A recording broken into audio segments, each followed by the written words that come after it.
देखिए, आज press conference इसलिए बुलाई है कि माननीय मुख्यमंत्री जी गोहाना में आए थे और एक ये धार्मिक या संतों का जो है वो मनाने आए थे, लेकिन इसको राजनीतिकरण कर दिया इसका, या राजनीति करके गई है। तो मैं समझता हूँ कि पहला तो ऐसे धार्मिक कार्यक्रमों में, सामाजिक कार्यक्रमों में राजनीति नहीं करनी चाहिए, लेकिन जो राजनीति भी करके गए हैं वो अब एक झूठ का पुलंदा लोगों को थमा के गए हैं।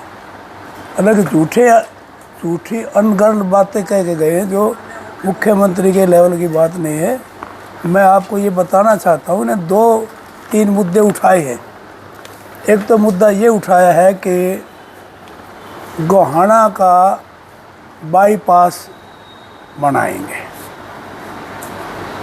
मैं ये समझता हूँ मुख्यमंत्री को यहाँ आने से पहले बाईपास के बारे में पूरी डिटेल ले लेनी चाहिए थी, ताकि ये पता लगता है ये बाईपास बनेगा या नहीं बनेगा, गवर्नमेंट बना सकते या नहीं बना सकते। अब सबसे पहले ये अनाउंसमेंट माननीय मनोहर लाल जी खट्टर ने जब हुड्डा साहब के बनाए हुए ओवर ब्रिज का उद्घाटन करने आए थे, उस समय अनाउंस किया था कि हम वेस्टर्न बाईपास बनाएंगे। उससे पहले कांग्रेस की सरकार में हुड्डा साहब ने इसकी जो है लाइनिंग कहाँ से बनेगा इसको कर लिया था, इस पर सर्वे चला हुआ था, कैसे बनेगा कहाँ से बनेगा सारा सर्वे कर लिया था इसका। ये उसके बाद अनाउंसमेंट की थी, लेकिन उसके बाद जो इनका स्टैंड रहा, मैंने 19 मार्च 2015 को, ये मेरा वो है सवाल, 31 नंबर सवाल है, विधानसभा में उठा था मार्च 15 में, और उस समय लोक निर्माण मंत्री राव नरवीर सिंह थे। मैंने कहा था, will the PWD minister be please to state whether the survey of western bypass from Panipat road to Rohtak road connecting Jind road, Julana road and Maham road has been conducted by the department so the detail due. इन्होंने कहा, यद्यपि इसके निर्माण की संभावना पर विचार किया था, परंतु इसके निर्माण की उच्च लागत के कारण 2 ऊपरगामी पुलों के निर्माण की जरूरत के कारण व्यवहारिक नहीं समझा गया। ये इनकार कर दिया, व्यवहारिक नहीं है। उसके बाद 4/9/2022 को ये सरकार का ये दैनिक भास्कर की रिपोर्ट है, इसमें है प्रस्तावित गोहाना बाईपास पर सरकार ने लगाया रोक, भूमि का मुआवजा ज़्यादा मांगा तो गोहाना बाईपास प्रोजेक्ट किया रद्द। सरकार ने ये प्रोजेक्ट रद्द कर दिया। अब उसके बाद जो है ना 21 दिसंबर 2023 को ये मैंने विधानसभा में फिर उठाया। मैंने ये कहा, वर्ष 2015 माननीय मुख्यमंत्री गोहाना बाईपास की घोषणा की थी और इसके संदर्भ में 2 बार विधानसभा के अंदर भी एश्योरेंस दिया गया था, लेकिन बावजूद इसके इस पर कोई कार्य नहीं किया जा रहा। मैं सदन के माध्यम से पूछना चाहता हूँ, आखिरकार ये बाईपास बनेगा या नहीं बनेगा? अगर सरकार इस बाईपास को नहीं बनाना चाहती तो साफ तौर पर इनकार कर दे। मैंने 2 टूक इनका जवाब मांग लिया था विधानसभा में, लेकिन कोई जवाब नहीं दिया।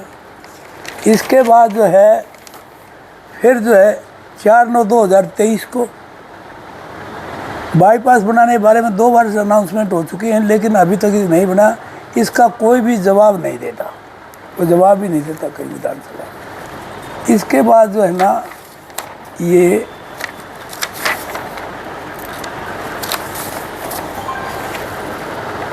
ये बना है, ये आया आपका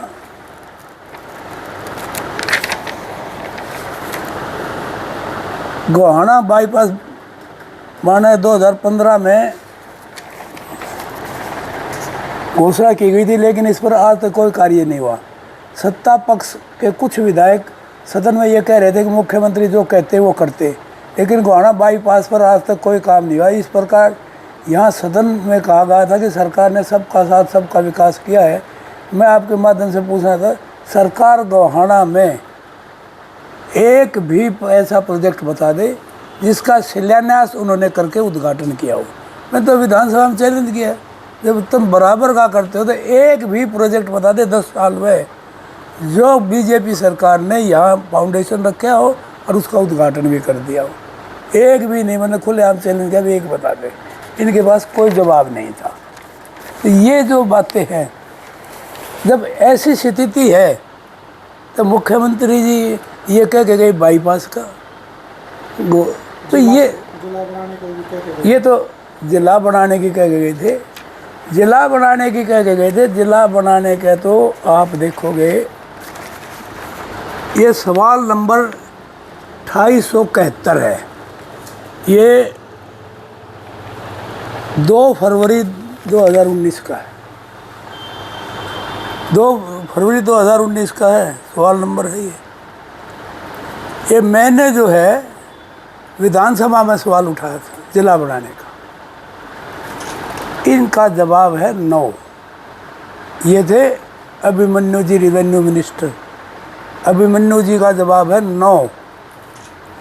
और इसके बाद आए रेवेन्यू मिनिस्टर दुष्यंत चौटाला जी, ये दुष्यंत चौटाला जी का जवाब है। Whether there is any proposal under consideration of the government to declare Gohana as a district, and if so, the time which it is likely to be declared.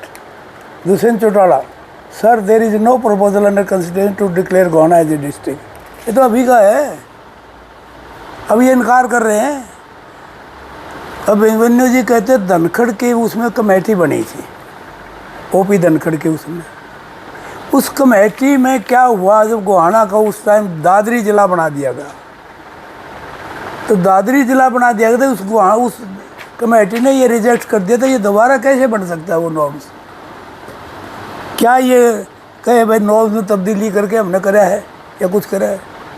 तो ये सिर्फ इलेक्शन का ये प्रचार, झूठा प्रचार, मतलब बीजेपी जिन मामलों में एक्सपर्ट है एक झूठे प्रचार करवाने में, ये डिस्ट्रिक्ट का ये सगुफा छोड़ के, डिस्ट्रिक्ट का और बाईपास का सगुफा छोड़े। अब वहाँ ज़मीन का कोई धरातल पर को काम ही नहीं, कैसे बनेगा बाईपास? फ्री में कोई ज़मीन, कहते ज़मीन मिलेगी तो ज़मीन अपने आप कौन देगा जाएगा? तो ये जो ये तरीका है, ये राजनीति करके गए हैं या लोगों को कह गए हैं। अब रहा इसकी बात करते हैं, मैंने इस समाज के लिए बहुत कुछ कर दिया, लेकिन असली सच्चाई ये है, ये तो अब 2024 में 31 लाख दिए। लेकिन मैं आपको बताना चाहता हूँ, इसी संस्था को 26/11/2008 को जब मैं बाई इलेक्शन में बना था तो दीपेंद्र जी आए थे, 21 लाख तो उस टाइम दे के गए थे इसको, संस्था को 16 साल पहले। हाँ, इतने साल पहले 21 लाख दे के गए थे। फिर जून 2012 में हुड्डा साहब आए, उन्होंने 51 लाख रुपए दिए। एमपी साहब ने 51 लाख रुपए, उसमें वो पैसे जो है ठसका पंचायत में चले गए, क्योंकि ज़मीन ठसके पंचायत की थी, पंचायत में चले गए। पंचायत ने कहा जी हमारे पंचायत में आगे नहीं देते। उसके बावजूद फिर 30 लाख रुपए और जो है इसको अलग से दिए गए। तो ये उस टाइम की बातें हैं। आज ये 31 लाख दे के क्या करना चाहते, क्या बनना चाहते? तो ये जो प्रोग्राम था, एक फ्लॉप प्रोग्राम था। आपने देखा सरकारी बसें भेजी गई गांव में, वहाँ से लाए गए थे, अपने आप आने वाले कोई नहीं थे। लोगों में उत्साह नहीं है बीजेपी बढ़ती। अब देख लिया जिस ढंग से 5 गोहाना में कितने लाख से जीते थे पीछे बीजेपी का कैंडिडेट, आज हार के निकला है। तो कितना भारी लोगों में बदलाव है। और आने वाले समय में भाई लोग समझ चुके हैं, ये जो भाईचारा जो ख़राब करने की इनकी पॉलिसी है, इसको समझ के लोग एकजुट हैं।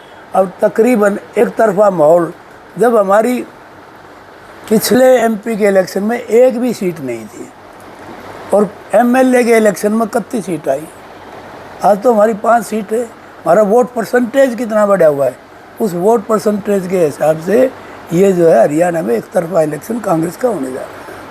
गोहाना को जिला बनाने को लेकर कांग्रेस का क्या स्टैंड है? देखिए, कांग्रेस ने हुड्डा साहब ने डिक्लेयर किया था उस समय, जिला नहीं तो जिले जैसी फैसिलिटीज़, डीसी एसपी सब फैसिलिटीज़ यहाँ मिलेंगी।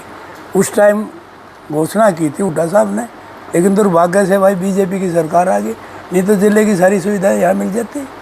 तो ये वायबिलिटी जो दे है ना, क्राइटेरिया वायबिलिटी, जब पहले धनखड़ की कमेटी ने ये वायबिलिटी नहीं मानी, इसको नहीं माना, तो अब कैसे मान लेंगे, अब कैसे होगा? ये झूठ कैसे कहे गए? तो ये गलत बात यहाँ जो कह के गई है, लोगों में एक भ्रम पैदा करके गए हैं, लोग इसे नुकसान भी हो सकता है। बहुत लोग इस लालच में ज़मीन खरीद लेंगे, अगर भाई यहाँ तो जिला बनेगा, महंगी होंगी, प्रॉपर्टी डीलर का काम चलेगा। तो ये जो गलत बात नहीं कहनी चाहिए, जो सच्चाई है वो कहनी चाहिए, भाई इसकी वायबिलिटी बनती है कि नहीं बनती, इसका हम ये जो है ना वो करेंगे। लेकिन ये पहले ही रिजेक्ट हो चुकी है, अब मैंने कमेटी ने रिजेक्ट। बाईपास का क्या रहेगा अगर कांग्रेस आती है?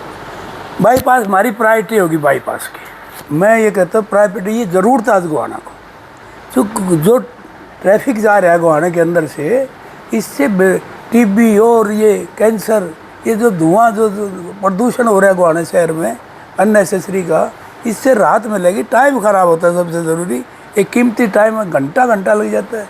तो मेरी प्रायोरिटी गोहाना का है बाईपास की, शुरू से है। इसलिए मैं हर सेशन में ये सवाल भी पूछता हूँ, बाईपास का हो चाहे मेडिकल कॉलेज की सुधार का हो, ये बात मैं हर उसमें पूछता हूँ, कोई सेशन नहीं जाता। सरकार कह रही है कि ज़मीन की उपलब्धता नहीं है, लेकिन सरकार बाकी कॉरिडोर बनाने के लिए एक्वायर करती है, तो यहाँ एक्वायर क्यों नहीं करती? नहीं, ज़मीन तो खाली पड़ी है, एक्वायर तो करनी पड़े, फ्री में कौन देगा? आप ये बताओ, कोई ज़मींदार, आप कोई भी आदमी अपनी ज़मीन फ्री में कौन देगा? एक्वायर करो, क्या दिक्कत है? तो ये तो सब जो भी, इसका मतलब ये है कि ये कोई प्रोजेक्ट इस प्रदेश में लगाना ही नहीं चाहते, क्योंकि ज़मीन के बगैर तो कोई लगेगा नहीं, ज़मीन ही एक्वायर नहीं करेंगे। ये तो खरखोदा की जो मारुति आई है, ये हुड्डा साहब से उसको एक्वायर ना करके ज़मीन जाते तो वो भी नहीं बननी थी। ये सेक्टर बने हुए, इनके पैसे दिए हुए हैं, लेकिन 10 साल हो गए, पूरे 10 साल में एक सेक्टर नहीं कटा इन पर। क्या करती है सरकार? सरकार नॉन परफॉर्मिंग सरकार है, कोई काम नहीं कर रही। आपके सामने पड़ा है, 10 साल से पैसे दिए हुए हैं, लेकिन एक भी सेक्टर नहीं करा, लोगों को सुविधा नहीं मिली। रिक्वायरमेंट होने के बावजूद सेक्टर की ज़मीन पर अभी भी किसान काश्तकारी कर रहे हैं, आप इस ट्रेस पासिंग को क्या कहें? देखिए, मैंने इसका बाकायदा सवाल लगाया था, और दुर्भाग्य इस बात का है, इस महकमे ने ये जवाब दिया केवल 50 एकड़ ऐसी ज़मीन है जिस पर किसान काबिज है, बाकी खाली है, बाकी महकमे। लेकिन मेरे पास वीडियो हैं सारे, जिसमें ज़मीन बोई हुई है, सब वीडियो मेरे पास है, जिसमें काश्ता है, सारी काश्त की हुई है, क्योंकि वो मिली भगत है डिपार्टमेंट की, अधिकारी मिले हुए हैं, वो अपना उनके मंथली उसे ईयरली जो भी लेना है ले लेते हैं। इसलिए ये होता है। आप देखो ना, क्यों नहीं करते आज तक? आपको बताऊँ, मैंने कहा था इसका इंतकाल बताओ कि कितने नंबर इसका इंतकाल चढ़ा हुआ है, मंजूर हुआ है, कब मंजूर हुआ है, इस ज़मीन का इंतकाल महकमे के नाम कब हुआ है? उन्हें जवाब दे दिया जी इतने नंबर इंतकाल हो रहा है। लेकिन आज के दिन आपके सामने कह रहा मैं, आज के दिन भी वो इंतकाल मंजूर नहीं हुआ, सिर्फ कागज़ में चढ़ा हुआ, उस पर मंजूरी की दस्तखत नहीं है। वहाँ लोग धक्के खा रहे हैं, जिनकी ज़मीन उन किलो में आती है, उनके आस पास आती है, उनके इंतकाल नहीं हो रहे। उनके कार्य क्यों? वो सारे कागज़ डिपार्टमेंट में पड़े, वो सारा रिकॉर्ड डिपार्टमेंट में पड़ा है, कोई उनका सेल परचेज करता है, उनके पास कोई रिकॉर्ड नहीं। तो ये हालत है। अगर लोग भी तकलीफ़ में इस बात के, अगर उनका इंतकाल भी नहीं चढ़ता, चढ़ जाए तो कागज़ आ जाए, लोगों को अपने रिकॉर्ड मिल जाए। तो ये सारी चीज़ें आपके सामने। भाजपा आज रोहतक से विधानसभा चुनाव का आगाज़ कर रही है और अपने 3 मंत्रियों का स्वागत कर रही है, आप किस प्रकार देखते हैं? देखिए, भाजपा कुछ करे, ड्रामे में तो भाजपा आगे 1 नंबर पे, लेकिन लोगों के लिए क्या सुविधा करती है, लोगों को क्या क्या लोग जवाब मांगेंगे। ये पोर्टल खेल है ना, पोर्टल परिवार पहचान पत्र, ये प्रॉपर्टी ID, ये जो लोग इससे दुखी है ना, अब लागे ना कहने इनको ठीक करेंगे, इनकी शिकायतें सुनेंगे, फलाना करेंगे। अब 2 महीने में शिकायतें 10 साल तक लोगों को तकलीफ़ दे गए इस पोर्टलों की। आज ये सुधार पे आगे सुधार कर देंगे, कुछ नहीं होने वाला। सिर्फ लोगों को बरगलाने की बात है, लोगों को भ्रमित करने की बात है, कुछ भी नहीं होने वाला। लोग दुखी हैं, इस सरकार से पीछा छुटाना चाहते हैं, जिसका संकेत ये जो है एमपी के इलेक्शन जो है पार्लियामेंट के, इसने दे दिया है। और जो वोट परसेंटेज, कोई ऐसा जिला नहीं जहाँ वोट परसेंटेज ना बढ़ी हो। ठीक है।